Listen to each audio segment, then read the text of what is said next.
Well, morning, everyone. Bill Rentschler in the 1011 Now streaming studio joined your inaugural visit with the one and only John Vanderford. How you doing this morning, John? Good, thank you. Good Yes. to be here in the streaming studio. Well, people don't know this at home if you're watching. We are actually neighbors.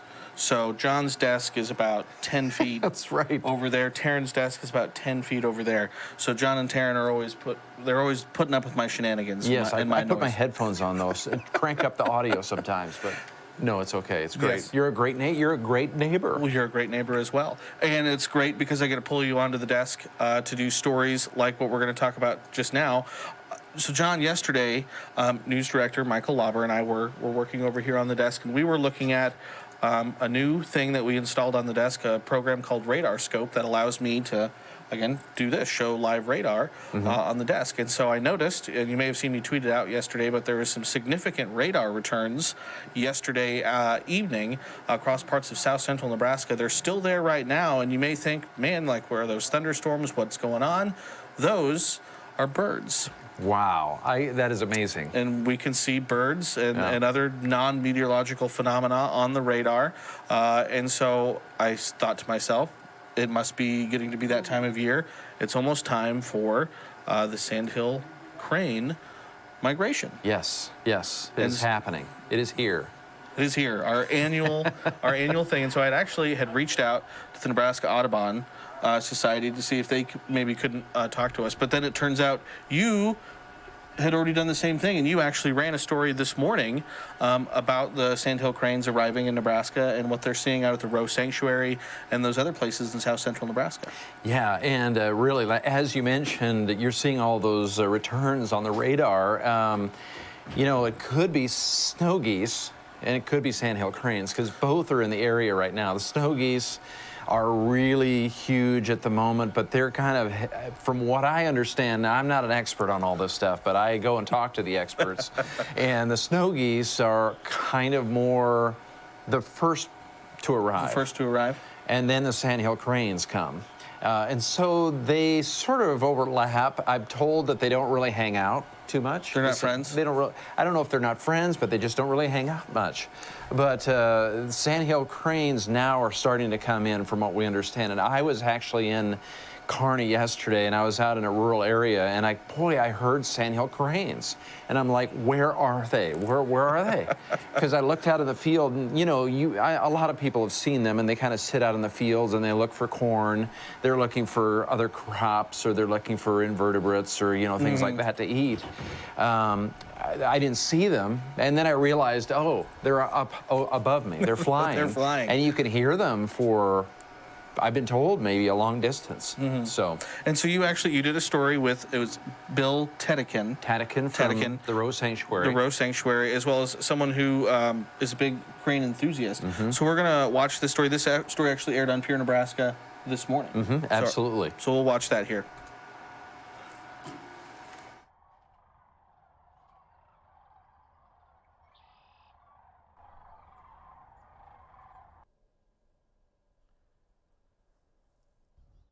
The annual Sandhill Crane migration is underway. Cranes are moving in more and more every day, so it's the last 3 or 4 days have been really big migration days.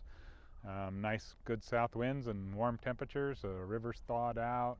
Cranes are moving in huge numbers. Experts who follow the crane migration closely say some of the first cranes are seen in the area around Valentine's Day. And that'll just be a handful of birds moving in early. They tend to move into the eastern part of the reach over by Alda first, and then build their way west over to us. This time of year is quite a spectacle for bird enthusiasts because the director of the Roe Sanctuary says right now there are around 2 to 3 million snow geese in the area as the Sandhill Cranes start coming in.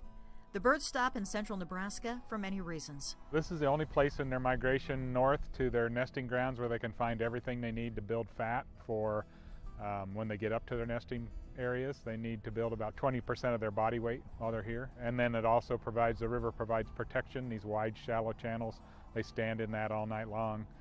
protects them from land predators and things like that. And so they're feeding about 80% of their diets in the waste grain of cornfields and other crop fields right now, and the rest of it is they get from wet meadows and invertebrates and bugs and different things like that. The peak of crane season varies from year to year. I would say typically the height of crane seasons of anywhere from about March 10th or 11th till sometime in the first week of April. There's about 1 million or a little more than 1 million in this flyway, so we'll see 80 to 90% of those birds stop over probably. This is the only place in the entire world where this many cranes gets together. So Nebraska really truly is the Sandhill Crane gathering place for birds. It's the only place in the world this happens. Some good spots to see the cranes include the River Bridge at Fort Kearney State Recreation Area, Windmill State Recreation Area just south of Gibbon, and the Crane Trust at Alda. Rose Sanctuary south of Kearney offers many chances to go out and see the cranes. We do tours every morning and every evening starting this Saturday. We start taking reservations early January. Right now, most of those spots are full. But during the day, they can come in, they can walk the trail pretty much from about 9 till 4. They can get information. We have speaker series going on every Saturday this year during March and early April.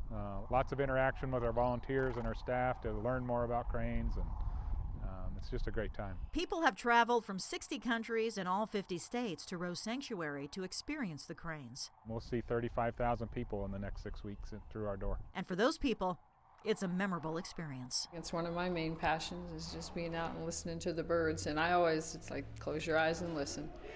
They're kind of gangly and to some people ugly, but that sound is gorgeous. And it will bring you back to yourself no matter where you are.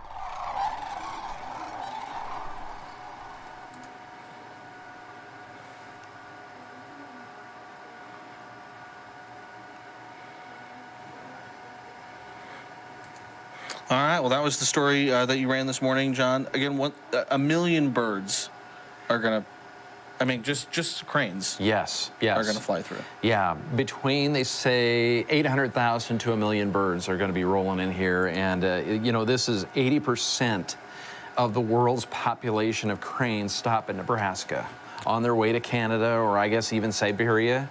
And they're going to their nesting grounds for the summer. And it's amazing that they know to stop here every year. We're stopping here. And so I've heard, again, kind of almost like a spiritual experience to kind of go out there and to watch them. Obviously, not everyone can make it out there, but what you can do is I'll pull this up right here. This is a live YouTube camera of the Rose Sanctuary.